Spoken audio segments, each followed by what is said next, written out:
어린이 스포츠센터에서 직원으로 일하다 엽기적인 방법으로 살해당해 충격을 준 사건에 경찰 부실 대응 논란이 일고 있습니다.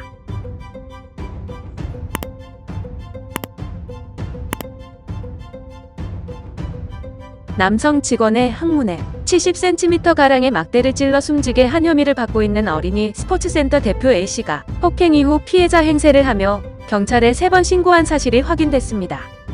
그러나 현장에 출동한 경찰은 피해자의 맥박을 확인한 뒤 생명에 지장이 없는 것으로 판단했고 A씨가 피해자 머리를 쓰다듬는 등 친분이 깊은 것처럼 행동에 철수했습니다.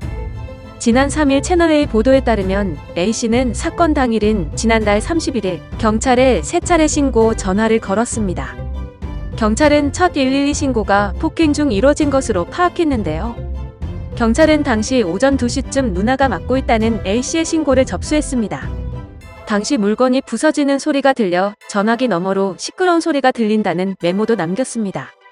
A씨는 5분 뒤 다시 전화를 걸어 웅얼대다 끊었고 경찰이 현장에 도착한 뒤에도 대응이 허술하다고 항의하며 또 한 차례 신고를 했습니다. 신고를 받고 현장에 경찰이 출동했을 땐 여성 대신 20대 남성 직원 B씨가 타일을 벗은 채 누워 있었다는데요. 이를 발견한 경찰은 B씨 가슴에 손을 얹어 맥박을 확인했지만 생명에는 지장이 없는 것으로 판단했습니다.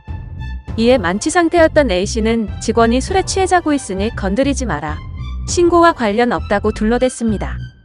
경찰은 A씨의 신고 이유를 자세히 파악하기 위해 CCTV 확인을 요구했지만 그는 거절하면서 내가 나중에 따로 남성을 고소하겠다고 말했습니다.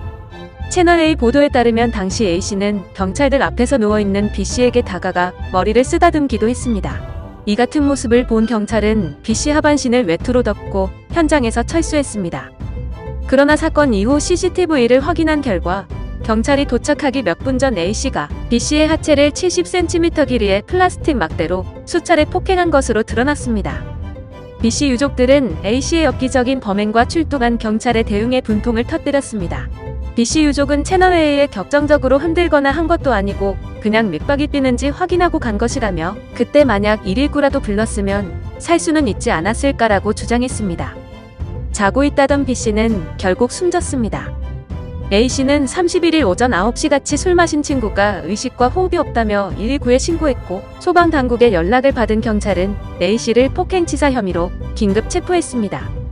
발견 당시 B씨는 온몸에 멍이 든 채 바지만 탈의한 상태였고 머리 쪽에 가벼운 좌상과 엉덩이 쪽에 외상이 있었습니다.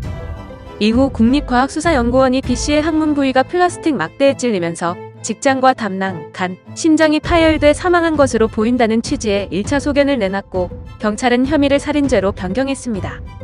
피의자 A씨는 사건 당일 경찰에 신고했던 것과 출동한 경찰관에게 내가 화를 낸 것이 기억난다는 진술을 했습니다. 그러나 당시 만취 상태였다며 나머지 상황은 기억이 나지 않는다고 주장하고 있습니다. 경찰은 A씨로부터 이미 제출받은 휴대전화와 차량 블랙박스 등을 분석해 정확한 범행 경위와 동기를 수사하고 있습니다. 최관호 서울경찰청장은 지난 3일 현장 출동 경찰관의 미비점이 있는지 정확한 사실관계를 파악하고 있다고 밝혔습니다. 영상을 시청해주셔서 감사합니다. 여러분의 좋아요, 구독은 큰 힘이 됩니다. 지금까지 뉴스킹이었습니다.